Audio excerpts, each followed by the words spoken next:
Jamaah Masjid Ar-Rahmah rahimakumullah, marilah kita selalu meningkatkan kesyukuran kita kepada Allah Subhanahu wa taala yang telah memberikan kita banyak kenikmatan, terutama kenikmatan iman, Islam, kesempatan bisa berkumpul dengan orang-orang yang soleh. Mudah-mudahan kita semuanya dimasukkan ke dalam surganya Allah Subhanahu wa taala. Ada salah satu peringatan, dan ini peringatan yang sangat harusnya membekas di hati seorang yang mengaku dirinya mukmin. Di dalam surat Al-Hadid ayat 16, Allah Subhanahu wa taala berfirman, A'udzu billahi minasyaitonir rajim.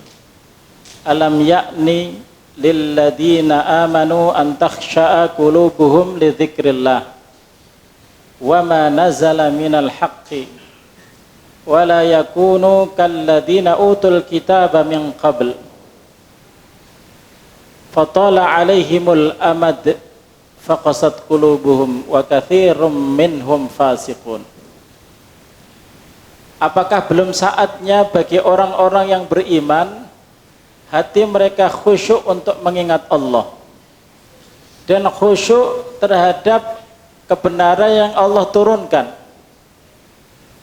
Apakah belum saatnya mereka itu fokus ke akhirat dan fokus mempelajari al-haq yang ada di dalam Al-Quran dan sunnah Rasulullah sallallahu alaihi wasallam?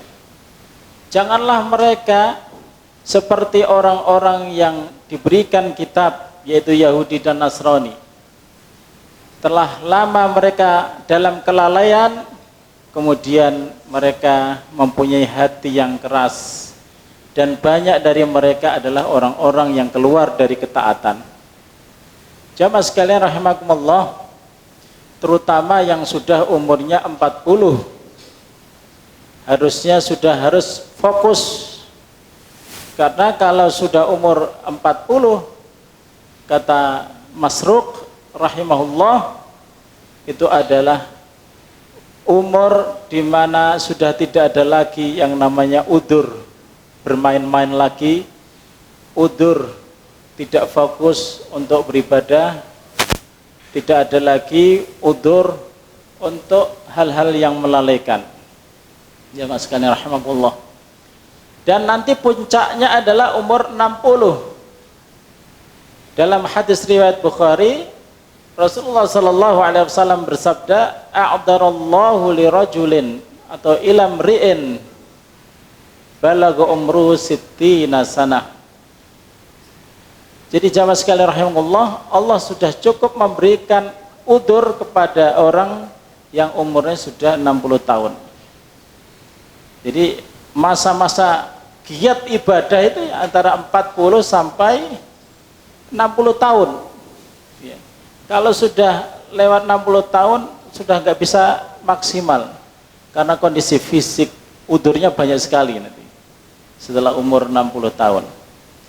Jamaah sekalian rahimakumullah, maka salah satu dari materi pengajian atau kajian di Masjid Ar-Rahmah ini adalah tentang masalah fikih, supaya kita itu sudah mulai fokus beribadah kepada Allah Subhanahu wa taala.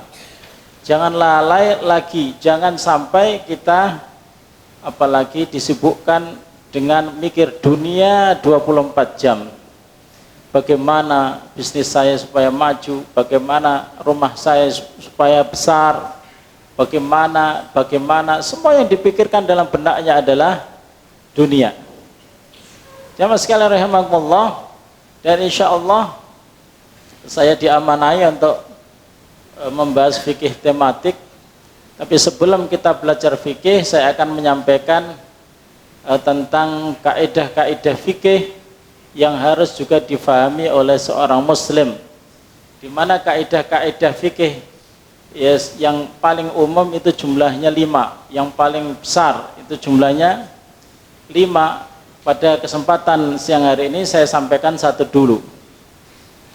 Jamaah sekalian rahimakumullah, kaidah fikih yang pertama adalah yang dibuat oleh para ulama, al-umuru bimaqasidiha. Segala sesuatu, ya, segala sesuatu itu dalam Islam, dalam ibadah, ya, dalam segala hal itu tergantung dari maksud-maksud pelakunya. Dalam arti apa? Bahwa kita ini maksudnya melakukan ini dalam rangka apa gitu. Itu menentukan dapat pahala atau tidak. Kita ini ke masjid itu tujuannya apa?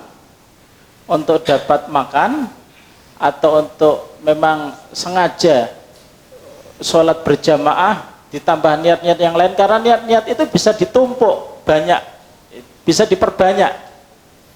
Dengan mau ke masjid itu yang pertama sholat jamaah zuhur, kemudian yang kedua kepengen memasukkan uang 5.000 ke kotak amal misalnya, kemudian yang ketiga ingin menata merapikan mushaf yang berserakan misalnya, yang keempat ingin berada di shaf yang paling terdepan. Jadi niat-niatnya banyak, dan setiap orang itu berdasarkan niatnya. Kalau niatnya cuma satu, itu rugi sebenarnya. Karena jenengan persiapan ke Masjid Ar-Rahmah ini kan biasanya kalau ke masjid dijaga bau badannya, kalau bisa mandi ya, atau misalnya nanti ketemu teman dan lain sebagainya, maka hendaknya niat-niat itu diperbanyak, yang soleh bisa dipatenkan. Ya. Dipatenkan itu maksudnya selalu itu menjadi tujuan kita, karena niat itu nanti akan juga merubah kondisi kita ya. Ketika di masjid tidak hanya sholat kemudian lamcing, salam langsung pelencing, tapi juga nanti saya mau juga niat membaca setengah halaman lah Al-Quran, tambah niat itu. Ditambah niat lagi misalnya memasukkan uang 5.000 ke dalam kotak, berarti harus persiapan bawa uang. Lagi berada di shop terdepan, berarti datangnya jangan pas qomat begitu, ya kan? Kalau datangnya pas qomat ya sudah terisi. Kalau Masjidil Haram, ya di Masjidil Haram itu datang 2 jam saja sebelum sholat Jumat dimulai itu sudah tidak bisa lagi mendekati Ka'bah. Jangankan mendekati Ka'bah, di dalam masjidnya juga agak susah. Biasanya sudah sampai di luar, udah nggak bisa masuk lagi karena orang sudah duduk semua. Itu jamaah sekalian rahimakumullah, itu pentingnya kita belajar kaidah fikih. Untuk memaksimalkan kita ini, salah satunya adalah untuk memaksimalkan ibadah kepada Allah Subhanahu wa Ta'ala, dan supaya kita ini bisa betul-betul ketika ibadah itu fokus. Apa fungsi dari niat itu? Ya kan? Apa fungsi dari niat itu? Yang pertama adalah niat itu kalau kita munculkan untuk ibadah kepada Allah itu kan mendapatkan pahala. Tapi kalau tidak, ya tidak dapat pahala gitu. Misalnya kita tidak makan, kondisi sama, tidak makan. Ada yang niatnya karena puasa, ada yang niatnya karena diet, ada yang niatnya karena lagi sakit. Itu semua beda, jamaah sekalian rahimakumullah. Kalau ditanya, kenapa kamu tidak makan sate kambing? Wah jangan. Kalau makan sate kambing nanti katanya ya, ini kan baru katanya ya, katanya tekanan darahnya akan naik misalnya. Kenapa kamu tidak berani misalnya makan yang banyak gitu ya? Makan itu pakai takaran berapa gram ditaruh di atas piringnya. Jangan banyak-banyak, nanti kalau banyak-banyak diabetes saya bisa kambuh. Ada yang makan sedikit karena dalam rangka melaksanakan perintah dari Rasulullah SAW. Fa in kana la budda fa thuluthun li ta'amihi wa thuluthun li syarabihi wa thuluthun li nafasihi gitu. Karena melaksanakan perintah Rasulullah bahwa tempat wadah yang paling buruk dari manusia itu perut. Ya. Cukuplah dia itu luqaimat tuqimu sulbah. Cukuplah dia itu makan sedikit beberapa suap gitu untuk menegakkan punggungnya. Ya. Kalau memang tidak bisa masih kepengen nambah, maka sepertiga untuk makanan, sepertiga untuk air, sepertiga untuk nafasnya. Maka ketika dia makan sedikit, bukan karena takut diabetesnya gitu ya, tetapi saya ingin melaksanakan sunnah Rasulullah SAW, perintahnya Rasulullah, sepertiga untuk makan, sepertiga untuk minum, sepertiga untuk nafas. Jadi beda orang yang niatnya takut diabetes dengan orang yang dia melaksanakan sunnah Rasulullah SAW. Jadi ibadah dengan bukan ibadah itu bisa dibedakan. Kemudian ada orang yang duduk-duduk di masjid, ya. Ada orang yang duduk-duduk di masjid hanya untuk ngaso, untuk cari angin gitu ya, atau karena kelelahan ya selonjoran gitu kakinya. Ada yang niatnya itu untuk itikaf, ya kan? Untuk itikaf. Walaupun sebagian ulama mengatakan itikaf itu harus puasa ya, harus puasa. Tapi secara umum bahwa itikaf itu adalah berdiam diri di masjid mengharapkan pahala dari Allah Subhanahu wa taala. Itu beda. Ada orang yang niatnya duduk di masjid karena janjian. Karena dia ingin membantu orang, janjiannya di masjid. Ini kualitasnya lebih tinggi lagi. Ya. Membantu orang ketemunya di masjid. Lebih tinggi lagi, karena Rasulullah SAW itu pernah mengatakan, saya ya bersama saudara saya menyelesaikan masalah dia itu lebih saya sukai daripada saya iktikaf di masjid ini, Masjid Nabawi maksudnya 1 bulan. Jadi jenengan menyelesaikan persoalan orang, baik persoalan keuangan, kemudian tempat curhat, tempat konsultasi, itu nilainya itu paling tinggi malah. Nah, Rasulullah SAW lebih baik ya saya menyelesaikan urusan saudara saya daripada saya itikaf 30 hari. Padahal itikaf 30 hari di Masjid Nabawi besar sekali jamaah sekalian rahimakumullah. Jadi kalau untuk urusan orang lain kita harus standby. Jadi beruntunglah orang yang menjadi tempat curhatan dan tempat mencari solusi bagi orang-orang lain. Itu pahalanya sangat luar biasa. Janjiannya di masjid lagi kan. Nah, di masjid tentunya di samping bisa itikaf, bisa sholat jamaah, banyak sekali jamaah sekalian rahimakumullah. Atau mungkin dia menyembelih. Orang nggak tahu dia nyembelih itu karena apa, ya kan? Bisa karena nadar, menyembelih kambing, makan-makan kalau lulus ujian, atau kalau sudah diwisuda, ya, nyembelih kambing di asrama gitu, makan bareng-bareng temannya, ya. Karena merasa dirinya males, tapi kalau lulus juga gitu. Itu kafarahnya itu ya syukuran gitu ya. Nah, itu memberi makan sangat luar biasa, ya. Niatnya itu, ya, niatnya ditambah lagi.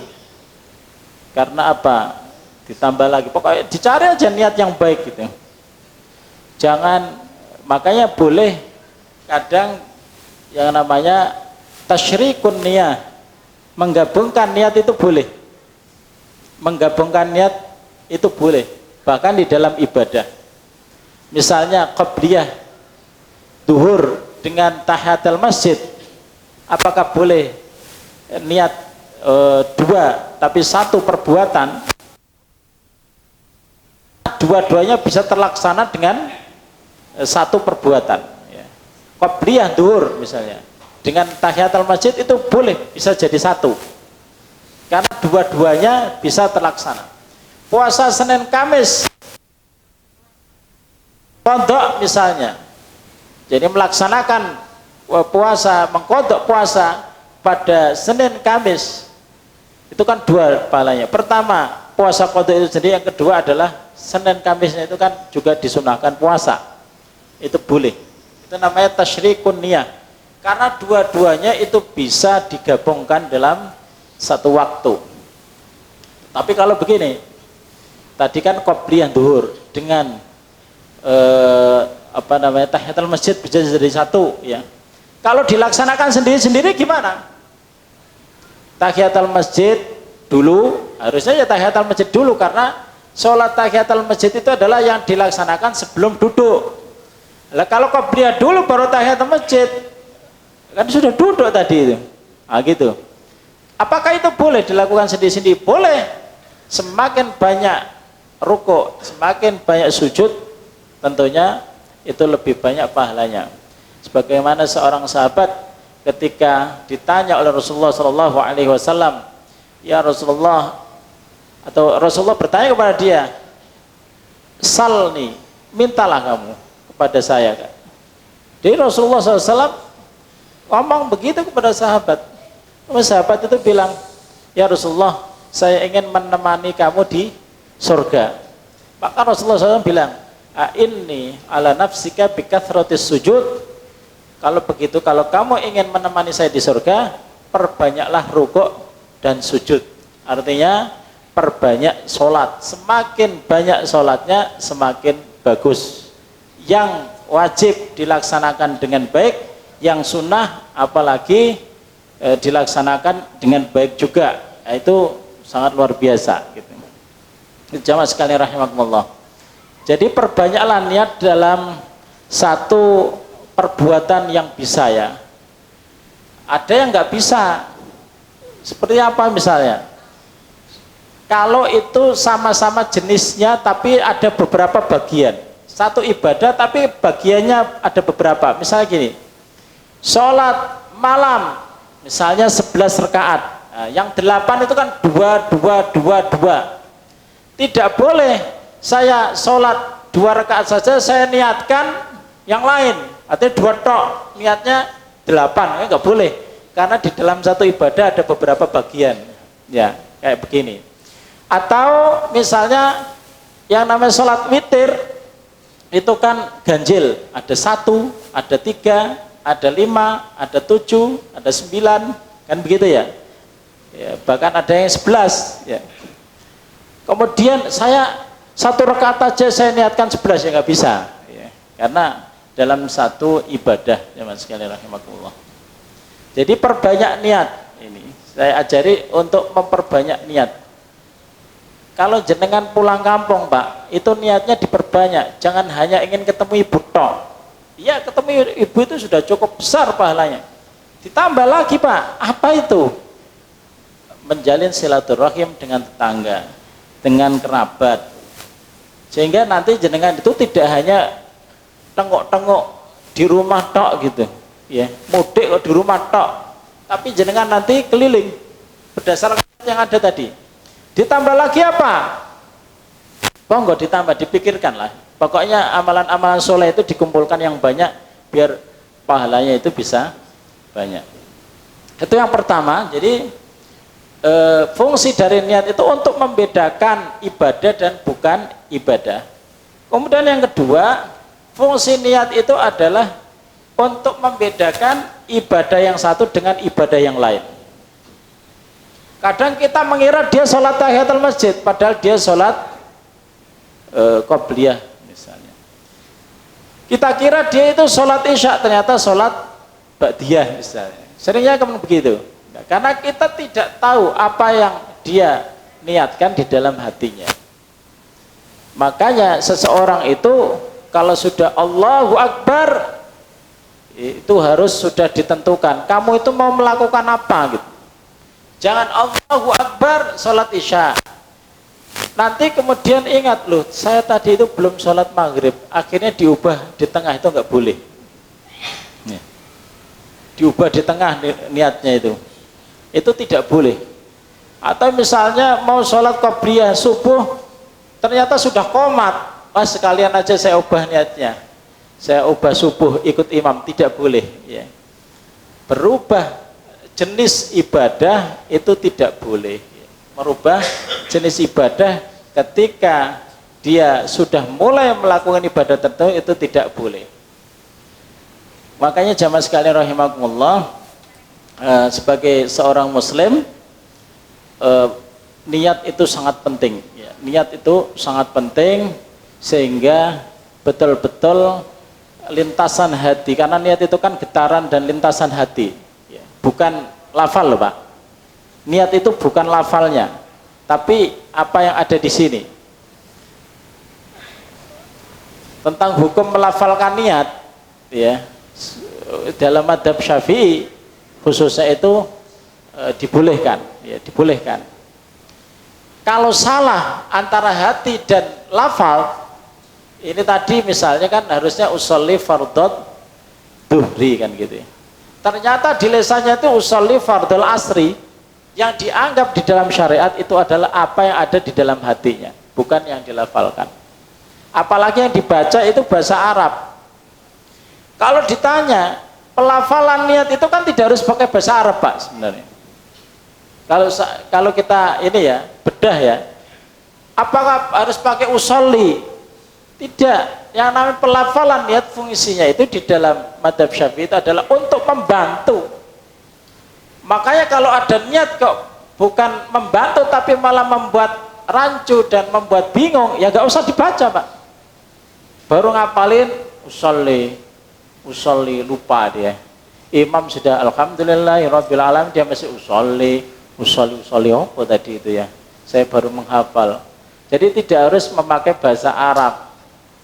Cuman karena supaya seragam dan tepat gitu ya, materi apa yang ada di dalam niat itu, maka kemudian diseragamkan pakai bahasa Arab. Tapi harusnya sudah tahu ya, sudah tahu isi daripada yang diucapkan itu.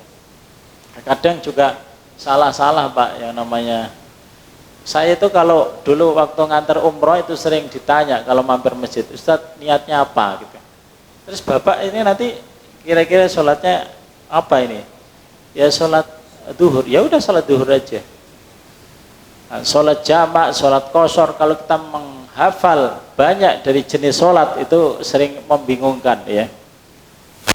Jadi sudah sepakat para ulama, selagi hatinya itu sudah berniat, maka sudah sah ibadahnya walaupun tanpa dilafalkan, karena niat itu adalah tempatnya di dalam hati. Jamaah sekalian rahimakumullah, sampai jam berapa ini? Kemudian ada beberapa istisnaat, yaitu pengecualian. Sesuatu yang dia niat atau tidak niat itu kelakon Pak, kelakon ya, maksudnya terlaksana. Misalnya ada sebuah hadis gini, salasun jidduhunna jiddun wazluhunna jiddun, ada 3 hal yang seriusnya itu ya jadi, bercandanya juga jadi gitu. Yang pertama adalah nikah Pak. Nikah itu jenengan kalau jadi wali hati-hati Pak. Misalnya jenengan punya anak perempuan, itu hati-hati, jangan main-main Pak. Dulu saya punya teman mau menikah, malamnya itu saya karena kenal baik dengan bapaknya perempuan ya, calon mempelai wanitanya, saya itu ke rumahnya, terus bapaknya yang mau menikahkan besok itu bilang, nak tolong dengerin saya ya, besok saya akan menikahkan ya, menikahkan, gimana lafalnya benar apa tidak gitu. Terus dia ngambil tangan saya Pak, ngambil tangan saya, loh bapak mau menikahkan siapa? Loh besok latihan, jangan latihan Pak pakai, apalagi saya nikahkan kamu dengan anakku. Waduh jadi Pak, anak bapak jadi milik saya bukan milik calonnya gitu. Nah, karena bapak sebagai wali. Kalau sinetron di TV itu ada yang bertanya juga, itu di TV kok ada akad gitu ya. Nggak apa-apa, dia bukan walinya kok, nggak ada anak perempuan kok, nggak apa-apa, nggak masalah ya. Tapi ya cuma main-main ya mengenai masalah pernikahan ya. Jadi ada yang punya trik ya, seorang mahasiswa itu gurunya punya anak yang cantik Pak. Terus Pak Guru tolong dong latihan gitu kan. Latihan, dia sini nih, latihan ya. Anak bapak namanya siapa? Pak Guru, Fatimah. Oke, latihan sama anak bapak ya. Akhirnya latihan, anak bapak sudah menjadi milik saya. Nah, ini, jadi hati-hati. Kemudian yang kedua adalah at-thalaq, cerai. Jangan latihan cerai sama istri. Ya, itu jatuh beneran Pak. Jatahnya jenengan itu kan 3 ya Pak, talak itu untuk bisa memiliki ya. Kalau sudah 2 ya, kalau sudah 3 itu kan tidak bisa memiliki lagi, susah Pak untuk memiliki kalau sudah talaknya 3 itu. Makanya hati-hati, Dek, sampai tak cerai ya. Titik, ya apa? Lu Mas kok ngomong ngono? Oh yang dolanan ya. Main-main loh Dek, itu jatuh loh Pak, harus dihitung. Jatahnya udah berkurang 1 itu, jangan main-main. Mau main-main aja jatuh, apalagi beneran Pak. Yang ditanyakan orang itu kadang jenis kata-kata verbal yang membuat cerai beneran itu. Kalau di dalam madzhab Syafi'i itu ada 3 kan bahasa Arab ya. Yang pertama adalah tolak itu sendiri, anti tolik gitu. Kamu saya cerai pakai kata-kata to lam qaf, atau menggunakan kata tasrih ya, tasrih itu melepaskan Pak ya. Saya ini pakai bahasa Arab, saya lepaskan kamu, itu sudah kena. Kemudian yang ketiga tolak, tasrih, terus apa lagi satunya lagi ya, saya kok lupa. Nah, itu ada 3. Nah, kalau dalam bahasa Indonesia cerai ya cerai, yang pakai kata cerai, atau saya talak, itu sudah jadi bahasa Indonesia. Atau kalau gini belum Pak, udah kamu pulang aja ke rumah orang tuamu, itu perlu ditanya dulu, maksudmu nyuruh saya pulang itu apa Mas? Enggak, saya mau bukan ya. Tapi jangan main-main lah. Laki-laki itu mentang-mentang mudah untuk menikah itu kadang-kadang melepaskan kata-kata talak ringan sekali gitu. Ya. Jangan suka emosi ya. Jangan suka emosi. Jadi talak, kemudian rujuk. Rujuk walaupun main-main itu ya jadi Pak. Misalnya tidak harus dipersaksikan lebih bagus, tapi tidak usah. Misalnya jenengan cerai, udah Dek, kamu saya cerai hari ini. Kemudian malamnya dia tidur sendirian, kangen, ya, iya kan? Laki-laki kan begitu Pak. Kalau lagi nggak butuh gampang nyerai, tapi kalau butuh mengiba-iba, ya kan begitu. Nah, malamnya tidur sendiri, terus SMS, Dek, baliklah. Balik gitu. Balik ring di Mas, ya balik ring omah ini. Nah, itu berarti sudah rujuk. Jadi sudah rujuk lagi Pak. Kecuali kalau sudah melewati masa iddah, ya kan? Masa iddahnya salah satu quru, istrinya dicerai lama, akhirnya kangen 3 bulan kemudian. Salah satu quru itu berapa? Salah satu quru itu 3 kali haid. Ya, 3 kali haid. Terus ditanya istrinya, sudah berapa haid Dek? Wah, saya udah 4 kali ya Mas. Berarti jenengan nggak bisa balik Pak, karena status istrinya itu sudah menjadi kesempatan bagi yang lain juga, karena sudah keluar dari masa. Nggak bisa Dek, balik Dek, nggak bisa, karena harus nikah dengan akad yang baru ya. Ada itu modelnya cerai tiap hari tapi ya jadi dikumpuli ya, gitu. Ya kan? Ngomong cerai tapi ya dikumpuli terus, itu berzina Pak. Walaupun sebelum tahu hukumnya itu tidak masalah, tapi setelah tahu itu harus ya, harus segera. Biasanya ini orang-orang yang suka emosi, Ya, dikirain nggak jatuh, cerai tiap hari, satu hari bisa 3 kali. Para ulama itu sampai ada pendapat 1 kali ucapan saja, kalau sudah di situ dia mengucapkan saya cerai kamu, langsung 3 itu jatuh, Pak. Apalagi 3 kali. Wong 1 kali kalimat ya, 1 kalimat yang di situ ada, Dik, wis gak usah lama-lama, saya cerai kamu, langsung 3. Itu langsung 3, Pak. Hati-hati ya Mas sekalian rahimakumullah. Itu pendapat jumhur. Hati-hati. Kalau sudah 3, Pak, untuk membaliknya itu super susah. Karena dia harus menikah lagi dengan laki-laki yang lain. Laki-laki lain itu sudah membersamai di tempat tidur. Kalau belum, nggak sah, nggak boleh lagi. Dan suami yang kedua ini menceraikan dengan kerelaan, tidak boleh dibikin sandiwara, Pak. Mat selamat, gitu kan? Saya cerai sama istri sudah 3 kali. Terus kamu tak bayar ya 10 juta, kamu nikahi istri saya, tapi ojo disentuh loh ya, sentuh tak gorok sampean. Itu ya, tak gorok sampean disentuh ya. Terus cerai lagi, itu nggak sah, Pak. Karena tidak disentuhnya itu sudah nggak sah. Harus disentuh suami yang kedua. Kemudian dengan kerelaan menceraikan, bukan melalui proses sandiwara. Kalau sandiwara, Rasulullah tahu, la'anallah al-muhallil wal muhallal lahu, orang yang menghalalkan itu dosa karena mau kerjasama itu tadi, orang yang dihalalkan juga berdosa, sama-sama berdosanya gitu. Ya. Jadi hati-hati jamaah sekalian rahimakumullah. Intinya bahwa niat ini dikecualikan ya. Walaupun nggak ada niat menikahkan, walaupun nggak ada niat mentalak,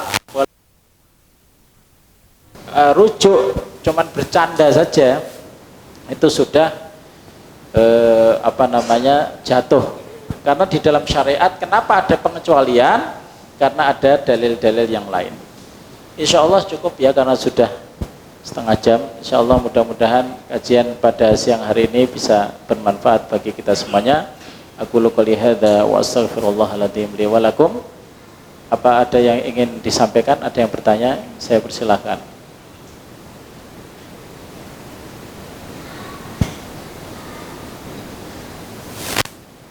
Tidak ada. Kalau tidak ada, kita tutup dengan membaca doa kafaratul majlis.